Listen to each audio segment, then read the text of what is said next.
जय श्री कृष्णा। राधे राधे। गीता का पहला अध्याय पढ़ने जा रहे हैं। धृतराष्ट्र बोले, हे संजय, धर्म भूमि कुरुक्षेत्र में एकत्रित युद्ध की इच्छा वाले मेरे और पांडवों के पुत्रों ने क्या किया है? धृतराष्ट्र पूछ रहे हैं संजय से। तो संजय बोले, उस समय राजा दुर्योधन ने व्यूह रचना युक्त पांडवों की सेना को देखकर और द्रोणाचार्य के पास जाकर यह वचन कहा। संजय बोले हैं धृतराष्ट्र से, तो हे आचार्य, आपके बुद्धिमान शिष्य दुपुत्र धृष्टद्युम्न द्वारा व्यूहकार खड़ी की हुई पांडवों पुत्रों की इस बड़ी भारी सेना को देखिए।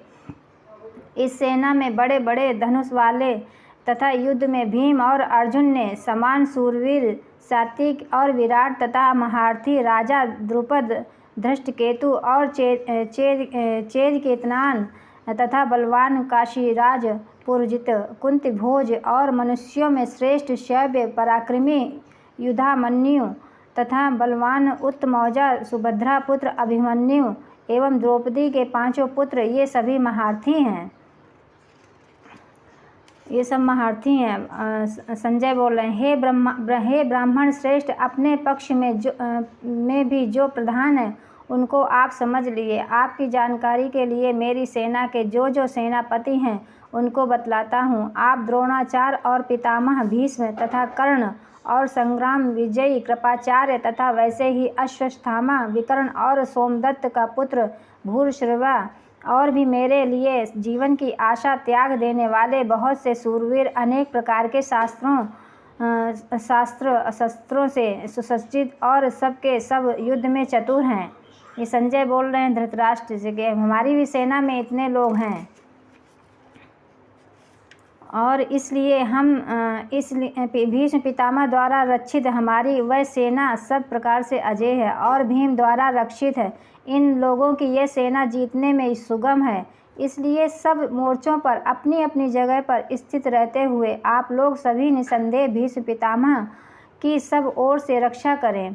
कौरवों में वृद्ध बड़े प्रतापी पितामह भीष्म ने उस दुर्योधन के हृदय में हर्ष उत्पन्न करते हुए उच्च स्वर से सिंह की दहाड़ के समान गरज कर शंख बजाया। इसके पश्चात शंख और नगारे तथा ढोल, मृदंग और नरसिंधे आदि बाजे एक साथ बजे उठे। उनका वह शब्द बड़ा भयंकर हुआ। इसके अनंतर सफ़ेद घोड़ों में युक्त उत्तम रथ में बैठे हुए श्री कृष्ण महाराज आ रहे हैं। श्री कृष्ण महाराज और अर्जुन ने भी अलौकिक शंख बजाए। श्री कृष्ण महाराज ने पंचजन्य नामक, अर्जुन ने देवदत्त नामक और भयानक कर्म वाले भीमसेन ने पांडवों नामक महाशंख बजाया। कुंती पुत्र राजा युधिष्ठिर ने अंत विजय नामक और नकुल तथा सहदेव ने सुघोष और मणिपुष्पक नामक शंख बजाए। श्रेष्ठ धनुष वाले काशीराज और महारथी शिखंडी एवं धृष्टद्युम्न तथा राजा विराट और अजय सात्विक राजा द्रुपद एवं द्रौपदी के 5 पुत्र और बड़ी भुजा वाले सुभद्रा पुत्र अभिमन्यु ने इन सभी ने हे राजन सब ओर से अलग अलग शंख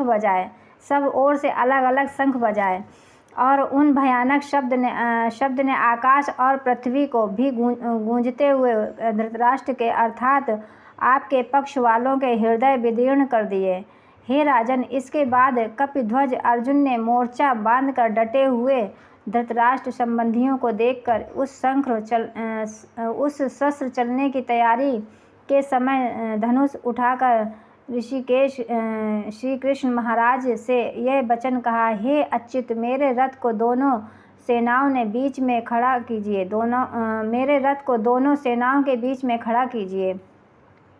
अब अर्जुन क्या कह रहे हैं? अर्जुन, और जब तक कि मैं युद्ध क्षेत्र में डटे हुए युद्ध के अभिलाषी इन विपक्षी योद्धाओं को भली प्रकार देख लूं कि इस युद्ध व्यापार में मुझे किन किन साथ युद्ध करना योग्य है, तब तक उसे खड़ा रखिए। अर्जुन बोल रहे हैं, हाथ में गांडवी धनुष गिर रहा है और त्वचा भी बहुत जल रही है तथा मेरा मन भी भ्रमित सा हो रहा है, इसलिए मैं खड़ा रहने में भी समर्थ नहीं हूँ। हे केशव, मैं लक्षणों को भी विपरीत ही देख रहा हूँ तथा युद्ध में स्वजन समुदाय को मारकर कल्याण भी नहीं देखता। हे कृष्ण, मैं ना तो विजय चाहता हूँ और ना राज्य सुखों को ही। हे गोविंद, हमें ऐसे राज्य से क्या प्रयोजन है, अथवा ऐसे भोगों से और जीवन से भी क्या लाभ है। हमें जिनके लिए राज्य, भोग और सुखादि अभीष्ट है, वे ही ये सब धन और जीवन की आशा को त्याग कर युद्ध में खड़े हैं। गुरुजन, ताऊ, चाचे, लड़के और उसी प्रकार दादे, मामे, ससुर, पौत्र, साले तथा और भी संबंधी लोग हैं। हे मधुसूदन, मुझे मारने पर भी अथवा तीनों लोकों के राज्य के लिए भी और इनको सबको मारना नहीं चाहता, फिर भी पृथ्वी के लिए तो ये कहना ही क्या है। अर्जुन कह रहे हैं केशव से, हे जनार्दन, धृतराष्ट्र के पुत्रों को मारकर हमें क्या प्रसन्नता होगी।